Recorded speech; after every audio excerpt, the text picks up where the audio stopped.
Hi, today I'm going to talk about expectations and discipline for your team. It's one of the most common questions I typically get asked at Cheer Coach Academy, and how you implement discipline, how you handle behavior issues.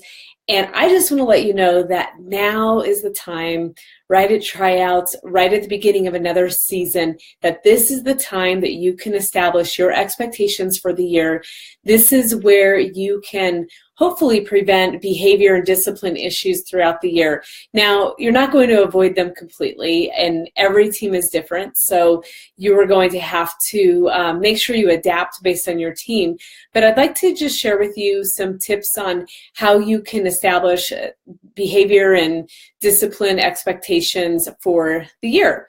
So first of all, I'm going to go ahead and operate at the assumption that you have created a handbook, that you have some kind of constitution or something, or contract, something that your team has seen before tryouts, that you have thoroughly gone through with them, and they understand what the expectations are with the team.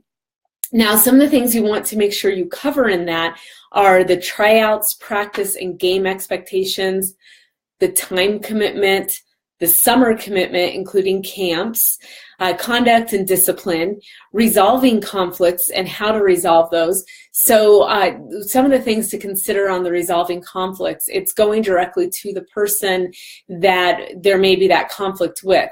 And I know with any team I have coached that the parents may not go directly to the athletic director or whoever it was I reported to at the school, that they had to come to me first. And I had that understanding with the person who I reported to, that if the parents came to them, that they would first ask if they came to me first. And if they didn't, they send them straight to me.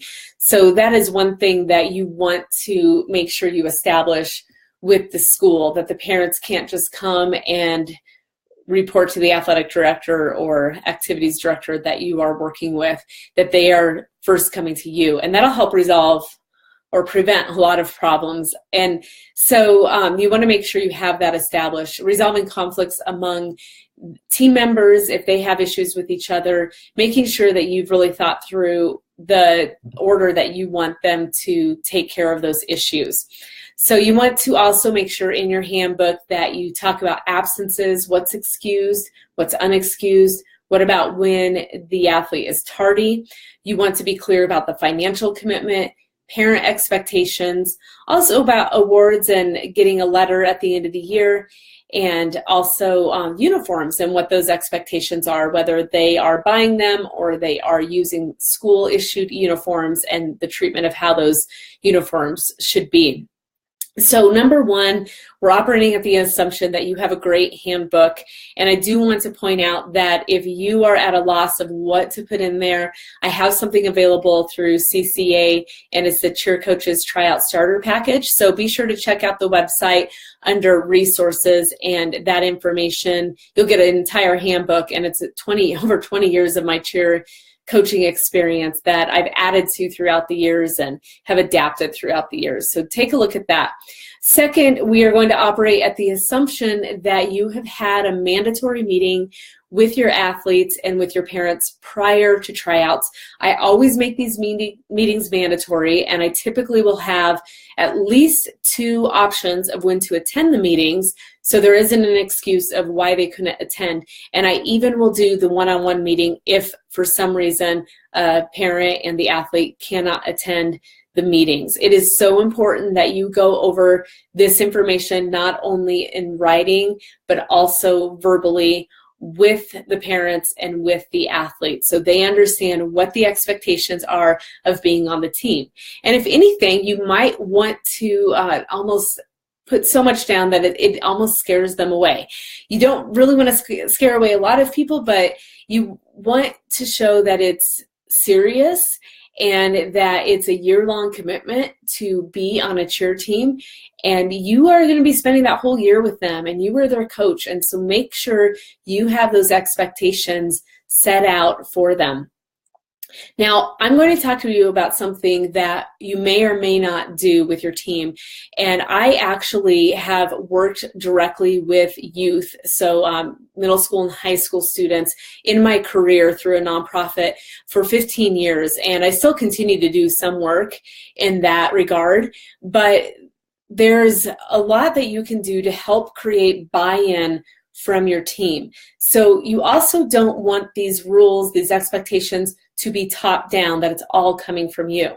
So one of the most important things you can do at the very beginning of the season, even before you're ordering uniforms, even before you're having your first practice as a team, is to have an expectations meeting.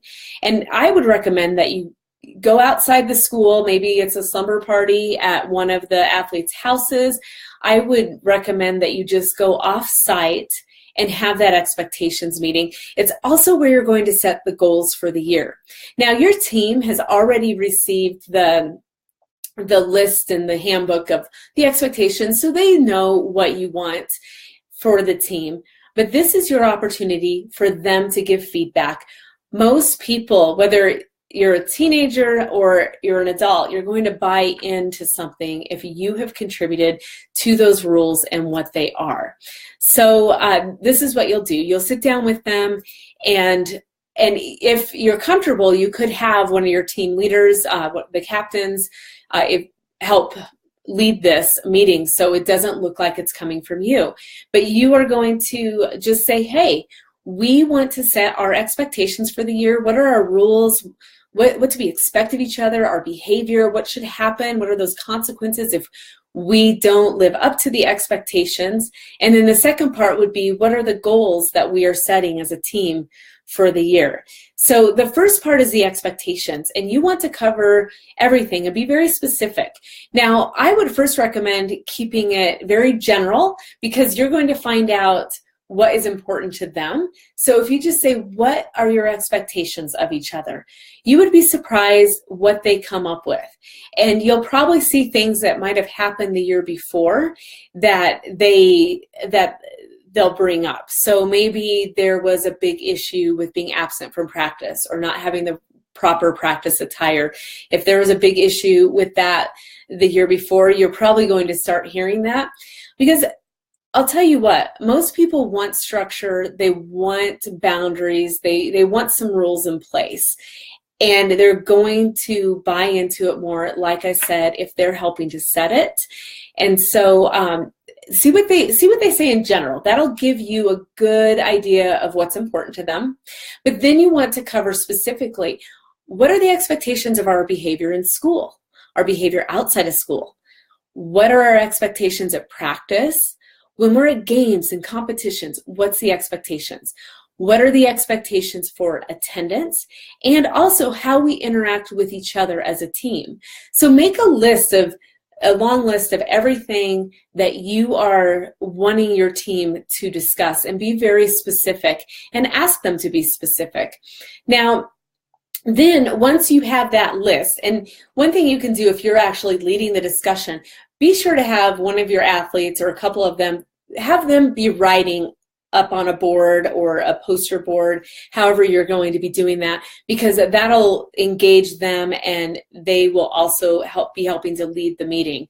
If you're in a situation where you feel like you're going to have to lead the discussion, then you want to talk about the consequences for not meeting those expectations. Now, you already have that laid out in the handbook, but what you are going to find is that your team will probably be harder on themselves than you ever will be.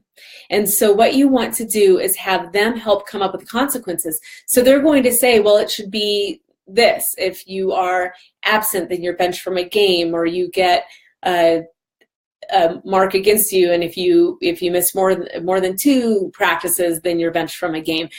However you're going to do that, but have them list those consequences. And then if it doesn't really match what you have in the handbook, whether they were harder on themselves, which I guarantee they probably will be, or if they were a little too lenient, then say, okay, let's reconcile this. So what I had in the handbook is that if you miss 1 practice, then you are benched from a game. And if they had decided that you were benched from 3 games from being absent from a practice, then you reconcile with them. And then that's when you can update the handbook. I will say, I'm going to back up on the handbook, make sure that you have a clause in there saying that this handbook may be adapted throughout the year, so that they understand that they will have it in writing and verbally that we had to update X, Y, and Z due to circumstances that have come up. So then you're not completely 100% stuck with your rules that you enforced at the very beginning at tryouts. Things will change and evolve, and you need to have that flexibility to be able to adapt the rules. But if you do have to adapt, make sure you're giving them fair warning verbally and in writing, as I said. So then once they have all the consequences listed out, then I would recommend that you ask them how we're going to enforce these consequences, because you as the coach don't necessarily need to be the one doing that all the time. And what you're going to find is that when they have all participated in creating these expectations, creating the consequences for behavior issues, when they have helped decide what those are, you are going to find that they're going to start holding each other accountable for the actions. And so there's something about having that accountability within the team, and that it's not just the coach who's going to hold you accountable. And I'll tell you what, it's very difficult sometimes for me to hold my team accountable, because there can be so many of them. You might have 20, 25 on your team, and you're trying to remember who you did what with. And that's also where I really recommend that you keep your rules just simple. I got to a point that it didn't matter why you were absent. It didn't matter why you were tardy. That if it was the same consequence regardless, because you're supposed to do your doctor's appointments on days that you don't have a practice, and I'm very clear about that. And also I would have cheerleaders who would be late for practice saying, well, I was meeting with a teacher, when all reality they could have met with a teacher before school. They could have met with a teacher on a day we didn't have practice. And so I learned that sometimes they would just want to be a little bit late for practice, so they had to meet with the teacher and even have that note with the teacher. But then they learn how to plan their schedule accordingly as well, because they're facing the same consequence. Obviously, if they're late for practice or miss a practice because they were doing something like skipping school or some other behavior issue, then they face 2 consequences: the consequence of not being out practice, and the consequence of whatever they were participating in that might have been an issue. So I just decided to keep it simple, because I found myself playing judge as to whether or not, okay, well, Susie over here said that she wasn't here because of this reason, and Sally over here said she wasn't here for this reason. Well, this reason's better than this reason. I was just done playing judge, and it really eliminated the playing favorites sort of thing. So it just got down to a point that if you're tardy, this is what happens. If you're absent, this is what happens. And then it made my job a lot easier. So then once you've done the expectations and the consequences, then look at what are your goals for the year. And you can talk about what are your stunting goals, tumbling, what are your goals at games? Are you wanting to initiate more crowd participation? Do you want more people to come to the games? And then also for competitions. And think about what all your goals are for the year, and have the team help set those as well. So as the team is talking, make sure you are chiming in and participating, but let them know that this is coming from them. And then have a couple of them, you're going to have a few on the team that really love to do pretty little poster boards. They can narrow it down to what are the most important things, and it can be something that can hang in your practice room. I know many of you probably don't have a practice room, but maybe it's on a poster board that you can rotate to wherever you are practicing, to have it be a visual reminder of what those expectations are. And then finally, once you've done this, so you might be doing this next week, don't just forget about it. You need to revisit these expectations every single month. On the goals, you may be visiting it every single week. Bring it back, and don't wait until there's a problem and there's behavior issues. Even if things are going really well, revisit it. And you could even have the team rotate who's going to lead that meeting. And it only needs to be about 10 minutes. And I'm one to take practice, and I want to use every second of it, doing skills and routines and stunts and that sort of thing. But I promise you, if you take about 10 minutes every month and just revisit those expectations, and it's your opportunity to ask them, is this working? How's this working for us? Do we need to adapt anything? Is this too strict? Is this not strict enough? And then they really will feel like, and they will have a voice in the team and how things go. So I could go on all day probably about this, but those are some ways that you can help establish discipline and help with the behavior of your team this next year. It's not going to solve all the problems, but it's very important that you are upfront from the beginning with your handbook, with your mandatory meeting prior to tryouts, and then also immediately after you form your team and your team is selected, to have this meeting so they understand the importance and the priority of the expectations for your team with their behavior. So you want to do those three things. And then finally, you want to have an expectation maintenance, like maintain this every single month, and you've got to be consistent.